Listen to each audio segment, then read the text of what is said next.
হ্যাঁ মা, আরে কাজে অনেক ব্যস্ত আছিলাম তো এই কারণে ফোন দিতে পারি নাই। আমি তো কইলাম ওই দুদিনের ভিতরে টাকা পাঠাই দিম, তুমি চিন্তা করো না। ভাই আচ্ছা মা। আপনি জান গা, বাত নাই গা।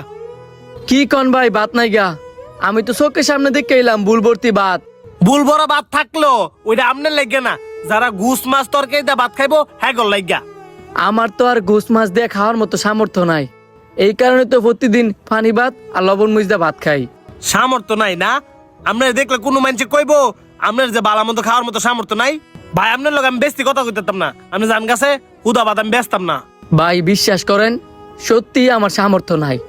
যদি আমার সামর্থ্য থাকতো, আমিও তো মানুষ, আমার তো মন চায় গোস মাছ দিয়ে ভাত খাইবার লেগিয়া।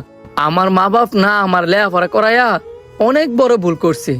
যেইটা আমার লেখাপড়ার পিছনে খরচ করছে, এইটা জমায় যদি আমার বিদেশ পাঠাই দিত, তাহলে আজকে আমার মা বাপ ভালো থাকতো।